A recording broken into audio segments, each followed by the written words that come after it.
You ever have one of those moments where everything you thought you knew just shatters? Where a single choice sends your whole world spinning in a direction you never saw coming? Well, buckle up, because what I'm about to tell you is one of those stories that'll make you question everything you think you know about power, wealth, and what really matters in this life. Picture this. A billionaire CEO. Tailored suit, Italian leather shoes that probably cost more than most people's monthly rent, stepping out of a Maybach that gleams like liquid metal in the Detroit sunlight. This is William Harrison. $2 billion to his name. A groundbreaking ceremony waiting for him. 300 VIPs sipping champagne, ready to watch him turn a golden shovel and launch another empire-building project. The mayor's there. The press is there. Everyone who matters is there. And then a 10-year-old girl steals his wallet. Now, here's where it gets interesting. Because William doesn't just let security handle it. He doesn't write it off as some street kid's desperate grab for cash. No, something makes him chase her. Something in the way she moves, the way she looks back at him, makes him abandon everything and run after her through streets that his own money helped destroy. She's leading him somewhere. And brother, she knows exactly where she's going. Every time he gets close, she slips away. Not panicking. Not desperate. Calculated. Like she's playing a game and he doesn't even know the rules yet. Through crumbling neighborhoods where boarded windows stare like dead eyes. Past houses marked with red X's. The scarlet letter of demolition. The death sentence before the wrecking ball arrives. And the graffiti. Oh, the graffiti tells a story all its own. Harrison equals thieves. 52 families displaced. Your profit equals our pain. His name. His company. His legacy. Spray-painted across ruins. William's phone is blowing up. His assistant, the mayor's office. Board members all demanding to know why the CEO isn't at his own ceremony.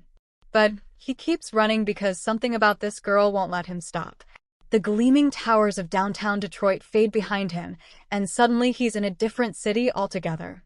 The Detroit that doesn't make it into development brochures. The Detroit that exists in the shadows between progress and poverty. They pass a demolition site where a house lies gutted like a body on an operating table. Furniture scattered. Photo albums crushed. A pink backpack half buried in rubble.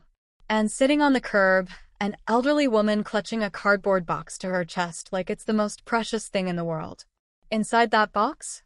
Photographs. Yellow with age. A lifetime reduced to one container. She looks up as William runs past, and her eyes go wide with recognition. That's him, she says to no one. That's the man whose name is on the paper. Those words burrow into William's skull like a splinter. What paper? What has his name done here? The girl turns another corner. Dead end. But there's a hole in the chain-link fence, edges worn smooth from repeated use. Someone's been coming through here regularly. William squeezes through, tearing his expensive jacket, and emerges under Interstate 94. The roar of traffic overhead. People rushing to their jobs and homes and lives, completely oblivious to the world beneath them. And in that shadow, under that concrete ceiling, there's a community. 3 cars parked in a row. Windows covered with blankets and cardboard for privacy. A makeshift clothesline between shopping carts. Laundry flapping in exhaust-tinged breeze. A man reading a water-damaged paperback in a lawn chair like this is the most normal thing in the world. Because for him, it is. This isn't temporary. This isn't a campground. This is where people live. The girl finally stops beside a faded Honda Civic. Paint peeling. Bumper held together with duct tape. The back seat converted into a bed. She's not running anymore. She's waiting. William approaches, gasping for breath, soaked with sweat, his designer suit torn and covered in dust. He looks nothing like the polished CEO from 15 minutes ago. Why, he pants. Why did you? The car door opens. A woman steps out, and the look she gives William Harrison? It's like he's the devil himself. She's young, early 30s maybe, but exhaustion has carved years into her face. Dark circles. Bloodshot eyes. Nurse's scrubs wrinkled and stained, clearly slept in for days. But her eyes are fire. Zuri, she says, voice cutting through the traffic noise. What did you do? I brought him, Mama, the girl says, holding up William's wallet. I brought the man whose name stole our house. The The woman's face cycles through emotions like a slot machine. Confusion, recognition, disbelief, and finally, a rage so pure it seems to radiate actual heat. "You're William Harrison," she says. Not a question. "Yes, Your name is on the paper. Your signature threw my family out of our home. Your company put my children in this car." From inside the Honda, a small face appears in the window.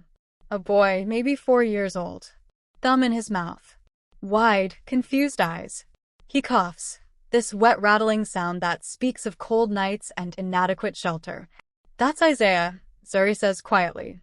"He's been sick since we lost the house. 2 weeks now. Mama takes him to the clinic, but sleeping in a car isn't good for him." William stares at the vehicle. The blankets piled in the back seat. Children's drawings taped to the inside of the windows. Crayon houses and smiling stick figures. Desperate attempts to make metal feel like home. A stuffed rabbit with one ear missing, propped against the window like a guardian. His name did this. His company. His project. "I don't understand," he says. "I never signed any eviction." Liar. The woman spits the word like poison. "I've heard enough lies from men in suits. I'm not pretending. I genuinely don't know." "Then explain this." She pulls a crumpled document from her bag and shoves it at him. William takes it with trembling hands. Notice of eviction and demolition. Property, 1848, Maple Street. Owner, Nadine Williams.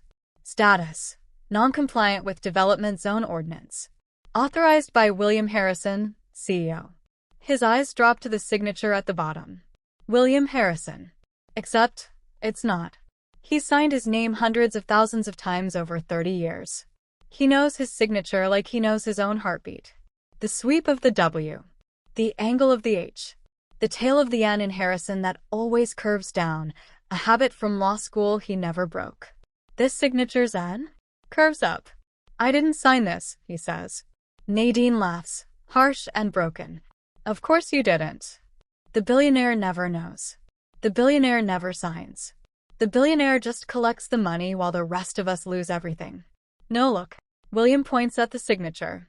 "The end of my name. The N. It curves the wrong way.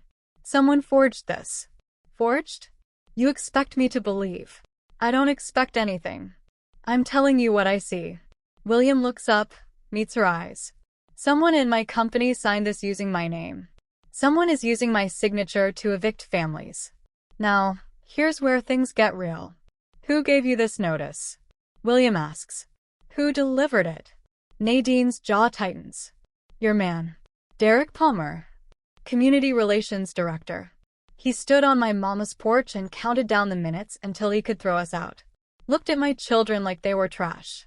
Threw a $100 bill at my feet like I was a beggar. Derek Palmer." William knows that name. Middle management. Ambitious. Always pushing for a promotion. Always volunteering for the difficult projects.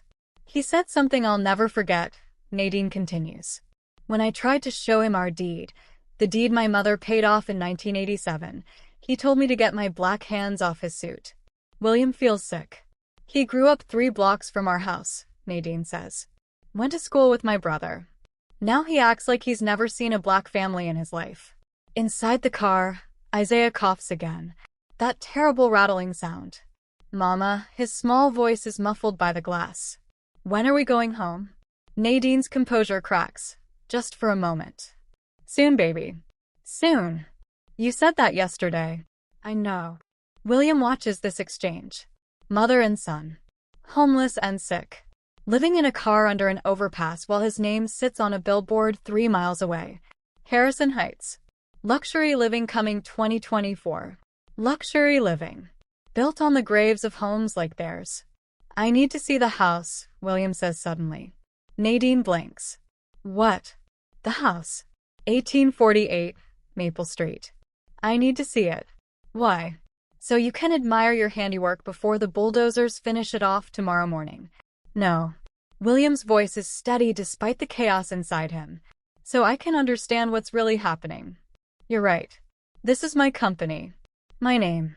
My responsibility.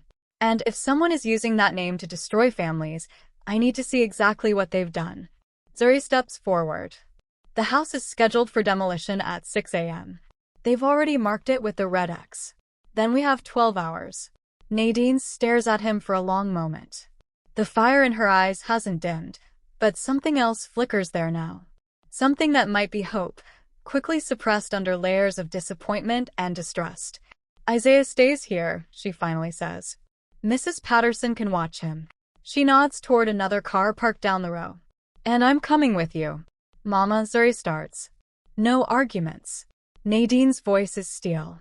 If this man is lying, if this is just another rich man trick, I want to see his face when the truth comes out. They walk for 15 minutes through streets that feel like a war zone. Every third house boarded up. Every other lot empty. Just dirt and debris where homes stood for generations. Demolition equipment sits idle on corners, waiting for dawn to resume its work. The graffiti follows them like a chorus of accusation. This was our home. Harrison stole everything. 52 families. Where do we go? 52 families. William files that number away. If someone's been forging his signature, this goes far deeper than one house. Finally, Zuri stops. There, she says. The house stands at the end of a dead-end street. Small. 2-story. White paint peeling. Porch sagging. Plywood covers every window. And slashed across the front wall like a wound, a massive red X. But William can see what it had been. Flower boxes, now empty. Wooden fence, now collapsed. Tire swing hanging by a single frayed rope. This house had been loved. Grandma bought this place in 1975, Zuri says softly. Worked at Ford for 30 years to pay it off. Mama grew up here. I was born in the upstairs bedroom. William stares at the red X. There's something inside I need you to see, Zuri says. The real reason I brought you here. Inside, dust motes swirl in the afternoon light, filtering through cracks in the plywood. The air is thick with the smell of abandonment. Mildew and old wood and memories left to rot. But the furniture's still there. A couch with a hand-knitted Afghan. Purple and gold. Someone's favorite colors. A dining table with 4 chairs. One of them a child's booster seat. Family photos hang on the walls. Glass clouded with dust, but images still visible. Graduations. Weddings. Birthday parties. A grandmother holding a newborn baby. Zuri. They gave us 30 minutes, Zuri says, her voice echoing in the empty rooms. The men with the papers said we had 30 minutes to leave, or they'd arrest Mama for trespassing in her own home. She runs a finger along the dining table, leaving a trail in the dust. We couldn't take everything. We couldn't take anything really. Just clothes. Just what we could carry. Mama was crying so hard she could barely see. Isaiah kept asking when we were coming back. She pauses at the booster seat. He still asks every night. This way, Zuri says. She leads him to the kitchen. The refrigerator stands silent and dead, but something's still attached to its door. Held by magnets shaped like fruit. Apples and oranges and bananas. A drawing. Crayon on paper. Faded but still vibrant. A house with a red door and white walls. A tree with green leaves and small red apples. 4 figures standing in front. A woman with curly hair. 2 children holding hands. And a 4th figure floating on a cloud with angel wings and a golden halo. Our home forever written across the top in a child's careful letters. I drew that last year, Zuri says. The angel is Grandma. She died 3 months before they took the house. Heart attack. Mama found her sitting in her favorite chair, looking out the window at the apple tree. William stares at the drawing. The simple lines. The hopeful colors. The word forever that turned out to be a lie. She's watching us, Zuri continues, voice dropping to a whisper. That's what Mama says. Grandma's watching from heaven to make sure we're okay. Her voice cracks. I wonder what she thinks about us living in the car. About what happened to her house. There's something else, she says after a moment. The real reason I brought you here. She leads him down a narrow hallway to a bedroom door. The room is small. A child's room. Twin bed with a faded comforter, covered in stars and moons. Dresser with stickers. Unicorns and rainbows and Disney princesses. Drawings covering every inch of wall space. But Zuri walks past all of it to the doorframe, and William's heart stops. There. Carved into the wood. 6 marks. each one labeled in careful handwriting with a date and a measurement. Zuri, age 2, 2 feet 9 inches. Zuri, age 4, 3 feet 2 inches. Zuri, age 6, 3 feet 8 inches. Zuri, age 7, 3 feet 11 inches. Zuri, age 9, 4 feet 3 inches. Zuri, age 10, 4 feet 5 inches. The last mark is dated 1 month ago, the day before the eviction. Grandma made the first one, Zuri says softly. She walks to the doorframe and stands beside it. The top of her head aligns exactly with that final mark. The day I turned 2. She said she'd keep doing it until I was taller than her. She was 5'2". She traces the lowest mark with her finger. The mark made when she was barely more than a baby. When the world was safe and home was forever. She didn't make it. She died. Zuri's voice cracks, just barely. Just enough to reveal the grief beneath the determination. And then we had to leave. And she never got to see me grow up. William stares at the marks. 6 lines carved into wood with a kitchen knife, or maybe a screwdriver. A grandmother's love measured in inches. A child's growth documented with more care than most corporations give their financial records. He thinks of another doorframe. Another set of marks. Lily, age 1, 2 feet 2 inches. Lily, age 3, 2 feet 11 inches. Lily, age 5, 3 feet 5 inches. Lily, age 7, 3 feet 10 inches. Lily, age 9, 4 feet 1 inch. A progression that ended too soon. In a hospital room with machines beeping their final notes. With a father holding his daughter's hand as it grew cold. With a wife who never recovered, who left him 2 years later, because looking at him reminded her too much of what they'd lost. My daughter had one of these, William whispers. The words come out broken, jagged. She died 15 years ago. She was 10 years old. He pauses. Just like you. Something shifts in Zuri's expression. The sharpness softens. The anger dims. For a moment, she's not a homeless girl confronting the man who destroyed her family. She's just a child looking at another broken person. I'm sorry, she says, and she means it. William reaches out and touches the lowest mark. Zuri, age 2. He feels the rough groove beneath his fingertips. Someone made this with love. With patience. With the absolute belief that this house would stand forever. That this family would always be here to measure against this doorframe. If they tear down this house tomorrow, Zuri says quietly, where do the marks go? The question hits William like a physical blow. Where do the marks go? When the bulldozers come at dawn and the walls fall and the dust settles, what happens to this record of a life? Does it become rubble, hauled away in dump trucks to some anonymous landfill? Does it vanish completely, as if the child who grew here and the grandmother who measured her and the family who loved within these walls had never existed at all? I don't know, William admits, voice barely audible. That's what I wanted you to see, Zuri says. Her eyes glisten, but she doesn't cry. Not the house. Not the furniture. Not even the pictures. This. The marks. The history.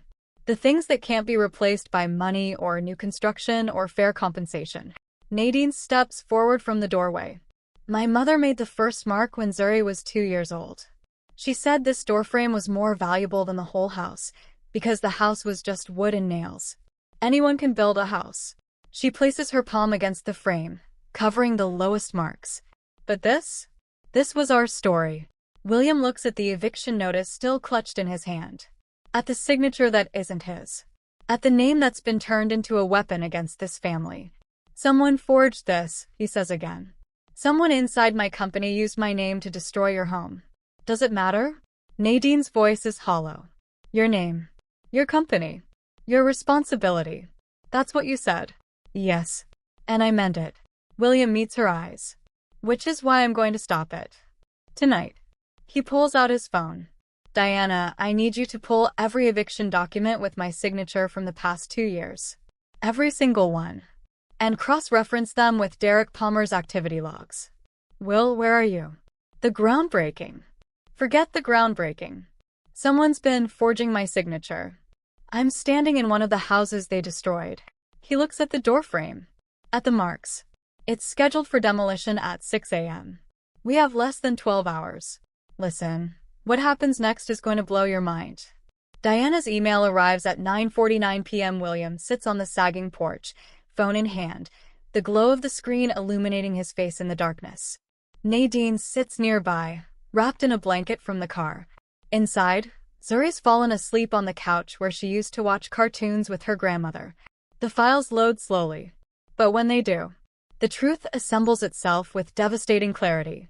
52 eviction documents, all bearing the signature William Harrison, all from the past 18 months, all forged. The signature analysis software Diana ran is damning. Every document shows the same telltale errors, the same narrow W, the same wrong angle on the H, the same upward curl on the final N consistent. Repeated. The work of someone who studied William's signature carefully but hadn't quite mastered its nuances. But the signatures aren't even the worst of it. The emails are worse.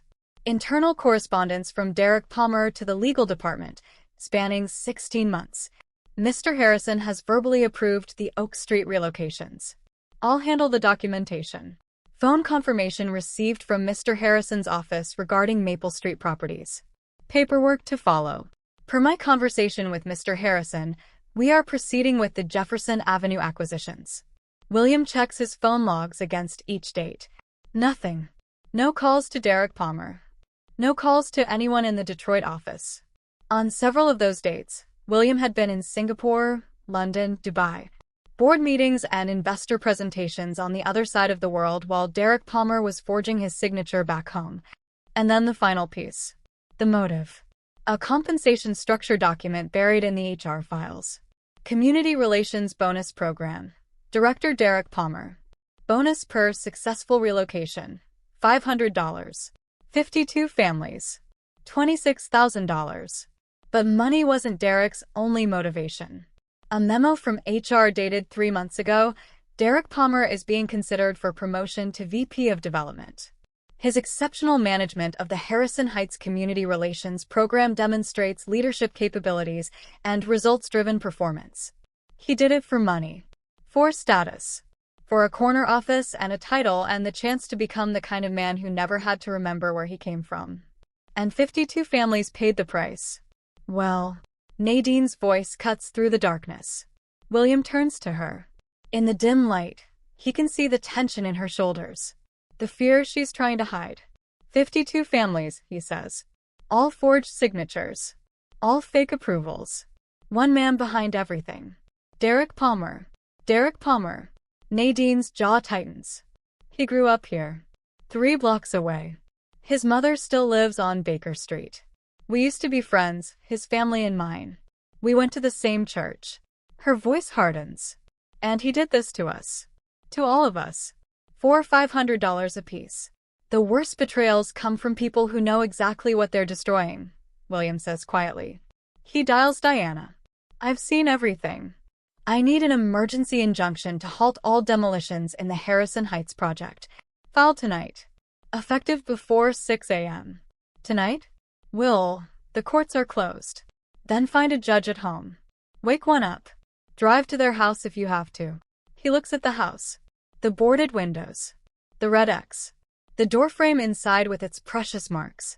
There's a family here waiting to find out if they'll have a home tomorrow. I won't let them down. Silence on the line. Then, I'll make it happen. And Diana? When this is over, I want Derek Palmer arrested. Fraud. Forgery. Theft. Whatever charges stick. With this evidence, that won't be difficult. I don't want difficult. I want thorough. I want every family he destroyed to see justice. He ends the call. Nadine is watching him. The fire in her eyes has dimmed, replaced by something more complex. Hope and doubt and the terrible vulnerability of wanting to believe. You really didn't know, she says. Not a question this time.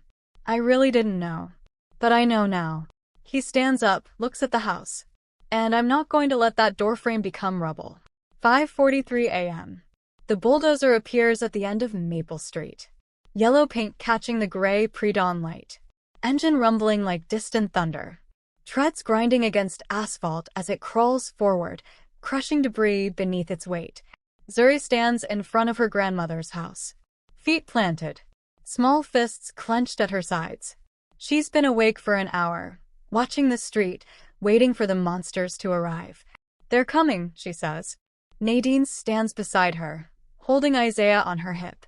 The little boy is still half asleep, confused by the cold and the noise and the tension radiating from every adult around him.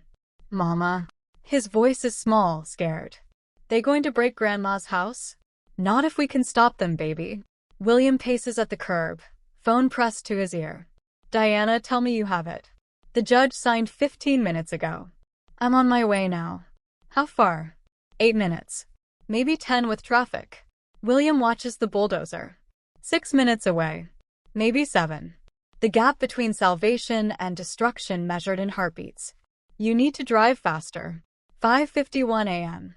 The foreman jumps down from the bulldozer cab, clipboard in hand, hard hat gleaming in the first light of dawn. Everyone needs to clear the area, he announces, approaching with the practiced authority of someone who's delivered this speech 100 times. This property is scheduled for demolition under Development Order 852. For your safety, I need everyone to step back beyond the yellow tape. William steps forward. That order was signed by a forger. The foreman squints, annoyed. Sir, I don't know who you are, but I have legal documentation. I'm William Harrison, CEO of Harrison Development Corporation. William lets that sink in. Watches the recognition dawn in the foreman's eyes. The signature on that order claims to be mine. It's not. Someone forged it. Whoa. The foreman's expression shifts. Confusion. Uncertainty. A flicker of fear. Mr. Harrison, I'm just doing my job. I have orders from management. Orders based on fraudulent documents. I can't just stop a scheduled demolition because you can when a court tells you to. The sound of tires squealing cuts through the morning air. A black sedan screams around the corner, fishtailing slightly before straightening out. It screeches to a halt at the end of the street, and Diana emerges at a dead run, heels clicking against pavement. Manila folder clutched to her chest like a lifeline. Emergency injunction, she shouts, voice carrying across the silent street. Wayne County Circuit Court. All demolition activities in the Harrison Heights project are suspended immediately pending fraud investigation. She reaches the foreman and thrusts the document into his hands.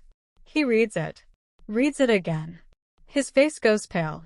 Shut it down, he calls to his crew, voice cracking. Kill the engine. We're done here. The bulldozer's engine coughs and dies. In the sudden silence, Zuri exhales. A sound that seems to carry weeks of fear, weeks of hope, weeks of desperate prayer released in a single breath. It's still standing, she whispers, staring at the house. Mama, it's still standing. Nadine pulls her daughter close. Isaiah squirms between them, confused but sensing that something important has happened. Is Grandma's house okay? He asks. Yeah, baby. Nadine's voice cracks. Grandma's house is okay. Now, here's where justice gets served. 9 a.m. Harrison Development Corporation headquarters. Derek Palmer sits in his corner office on the 14th floor, coffee steaming on his desk, spreadsheet open on his monitor, tie perfectly knotted. The picture of professional success. He doesn't hear the door open. Derek. Palmer looks up. Smile automatic. Mr. Harrison. I didn't know you were in Detroit today. The groundbreaking yesterday. Sit down. The smile flickers and dies. Palmer sits. William places a folder on the desk. Inside, 52 eviction documents with forged signatures. Email trails proving false authorizations. Phone logs showing no calls on dates Palmer had claimed verbal approval. Bonus payments totaling $26,000. The Williams family, William says quietly. 1848 Maple Street. Tell me about them. Williams. Palmer's voice is steady, but his hand has started to tremble. I handle hundreds of relocations. 52. William's voice drops to ice. 52 families you evicted with my forged signature.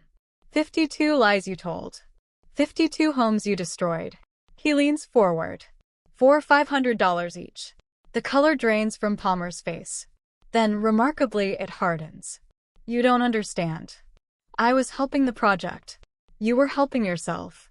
I did what needed to be done. Palmer stands abruptly. You don't know what it's like, coming from nothing, fighting for every inch while people like you just have things. I was born 6 blocks from that house. Palmer stops. Same streets. Same struggle. Same nothing. William's voice goes quiet. I escaped without destroying anyone else. That's the difference between us. The door opens. 2 security guards. 2 police officers. Derek Palmer, you're under arrest for fraud, forgery, and theft. As they cuff him, Palmer looks at William one last time. I was just willing to do what you wouldn't. No, William replies. You were willing to become what I never wanted to be. They lead him away in handcuffs. 3 days later, the community center on Jefferson Avenue is standing room only. 200 people packed into the aging hall, filling every folding chair and lining the walls 3 deep. Families who'd been evicted. Families fighting eviction. Neighbors who'd watched their community hollowed out one house at a time by men with clipboards and forged signatures and $500 bonuses. The fluorescent lights buzz overhead. The PA system squeals with feedback. Water stains spread across the ceiling tiles. But none of that matters because tonight, for the first time in years, there's hope in this room. William Harrison stands at the front. No podium. No teleprompter. No PR team to polish his words. Just a man in slacks and a button-down shirt, sleeves rolled to his elbows, facing the community his company nearly destroyed. I'm not here to apologize, he says. Murmurs ripple through the crowd. Apologies don't rebuild houses. They don't give back the nights you spent in cars or shelters or on the couches of relatives who didn't have room for you. They don't erase the humiliation of being thrown out of your own home by someone who looked at you like you were nothing. He pauses, letting the words settle. I'm here to tell you what happens next. He holds up a document. First, all evictions under the Harrison Heights project are frozen immediately. Every one of the 52 affected families will have their cases reviewed by an independent housing advocate. Not anyone from my company. Someone who works for you. Cautious nods from the crowd. Decades of broken promises have taught them not to celebrate too soon. Second, every family that was illegally evicted will have their property returned. Full ownership. Clear title. No liens. No conditions. No strings attached. He lets that sink in. What was stolen from you will be given back. Mrs. Patterson, the elderly woman who'd clutched her box of photographs on that first day, presses her hand to her mouth. Tears stream down her weathered cheeks. Third, we're establishing a community land trust. The residents of this neighborhood will own shares in any future development. Not as tenants. Not as charity cases. As owners. When this neighborhood grows, you grow with it. A young man near the back calls out, How do we know this isn't just talk? How do we know you won't disappear the moment the cameras leave? William nods. That's the right question. The only question that matters. He points to a group standing along the side wall. Which is why I'm also announcing a community advisory board. 7 seats elected by you. Not appointed by me. And here's the part that makes this different. Full veto power over any development decision in this district. Silence. Complete, stunned silence. Veto power? Mrs. Patterson's voice quavers. As in, we can say no? As in, if you say no, it's no. Period. Even if I disagree. Even if it costs me money. Even if my investors throw fits and my board threatens to remove me. William spreads his hands. This is your neighborhood. It's always been your neighborhood. I'm just a guest who overstayed his welcome. The back doors swing open. A ripple of recognition passes through the crowd. Gasps. Whispered names. Someone starts crying. Mr. Johnson. The 80-year-old man who'd lived on Maple Street for 50 years before being evicted. Who'd been found 3 weeks later wandering in a homeless shelter downtown, confused and alone, unable to remember his own address because the address no longer existed. He shuffles down the center aisle, supported by a social worker on one side and a cane on the other. His clothes are clean but hang loose on his frame. He lost weight in the shelter. But his eyes are clear. Johnson. Mrs. Patterson rushes to embrace him, nearly knocking him over in her relief. We thought we didn't know. I'm all right now, Patty. His voice is thin but steady. I'm all right. William steps forward. Mr. Johnson's house will be the first one rebuilt. On the same lot where his family has lived for 50 years. He'll be home before the first snow falls. The old man looks at William. really looks at him. Something passes between them. Not forgiveness. Not yet. But acknowledgement. Never thought I'd see the day, Mr. Johnson says quietly. William turns to the front row where Nadine sits with Zuri and Isaiah. The Williams family, he says. The room goes silent. William crosses the room and places an envelope in Nadine's hands. The deed to 1848 Maple Street. Clear title. No mortgage. No liens. No encumbrances. The house is yours. It was always meant to be yours. No one will ever take it from you again. Nadine's hands shake as she opens the envelope. She stares at the document. The official seal. The legal signatures. Her own name printed in bold letters as sole owner. Isaiah tugs at her sleeve. Mama, what is it? Zuri leans close to her brother before Nadine can answer. We're going home, she whispers. We're going home, Isaiah. We don't have to sleep in the car anymore. Nadine makes a sound, half laugh, half sob, and pulls both children against her chest. No, baby, she manages through her tears. No more car. We're going home. 2 weeks later. The house at 1848 Maple Street stands transformed in the October sunlight. The red X is gone. Sandblasted away, leaving clean white siding in its place. The porch stands solid on new boards that don't sag or creak. Fresh paint gleams.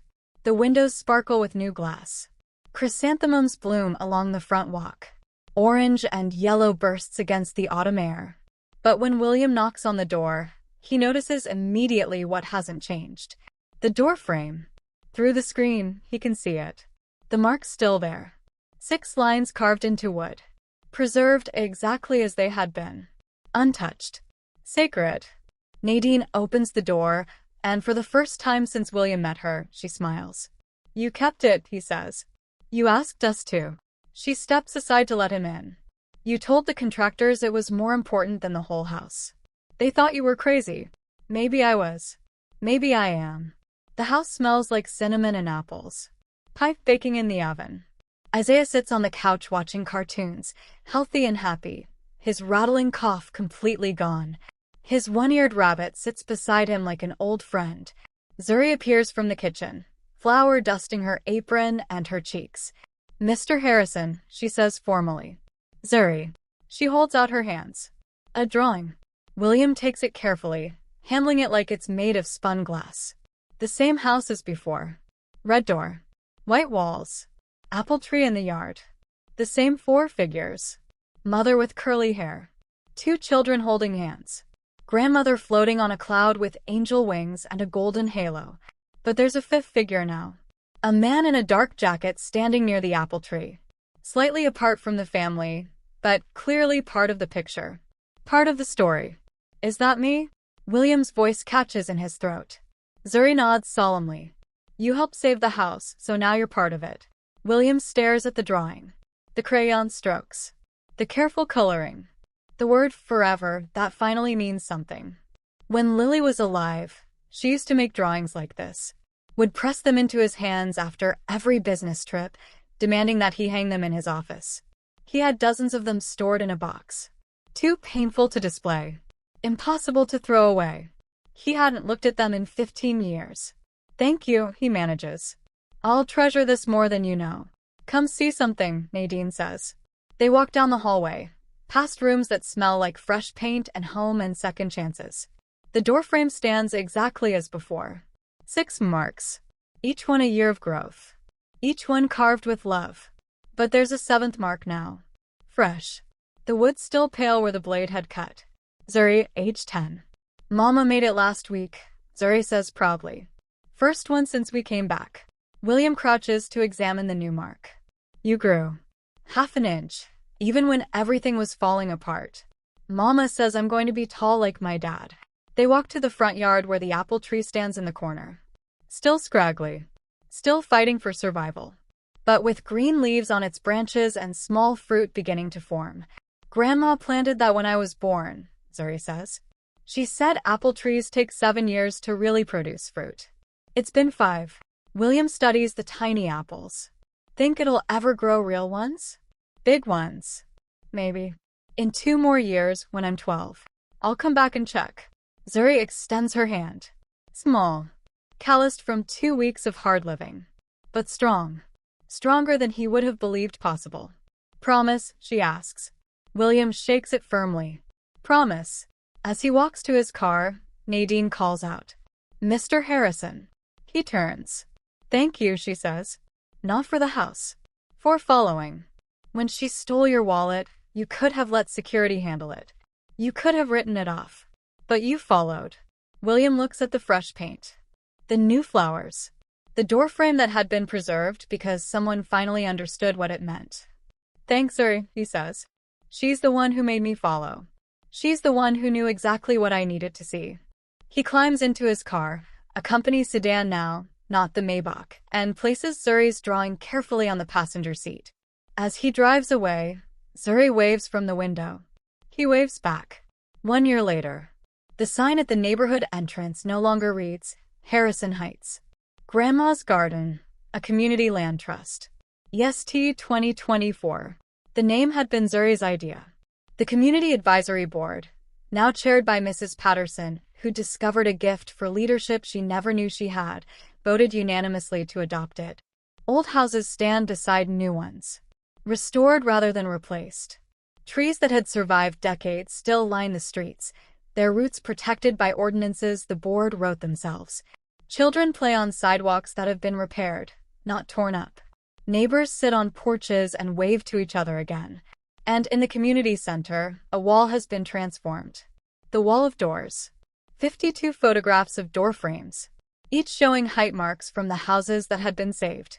Some have 3 marks. Some have 12. One has marks spanning 4 generations, great-grandmother to great-grandchild, nearly a century of growth recorded in notches and dates and love.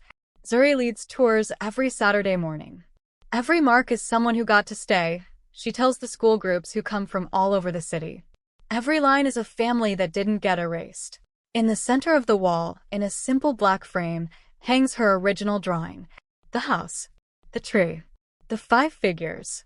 Our home forever. In his office downtown, William Harrison has made some changes. The awards still hang on one wall. The quarterly reports still fill his inbox. The business of empire continues. But on the opposite wall, the wall he faces every morning, hang 2 pictures. Zuri's drawing. The house with the red door. The apple tree. The 5 figures. One of them him. And Lily's photograph. Age 6. Gap-toothed smile. Holding up a crayon drawing of her own. He looks at them every morning before the meetings begin. Reminders of where to look. Reminders of what buildings are supposed to protect. So here's what I want you to take away from this. A black homeless girl stole a billionaire's wallet. She didn't want his money. She wanted him to follow. She led him to a place that broke his heart and changed 52 families forever. Sometimes the most valuable thing we own isn't worth a single dollar. Sometimes it's just a few marks on a doorframe. Sometimes it's the memory of a grandmother who measured growth with love. Sometimes it's the courage of a 10-year-old girl who understood that some things can't be replaced by money or power or progress. And sometimes all it takes is one person willing to follow, willing to see, willing to stop the bulldozers and ask, where do the marks go?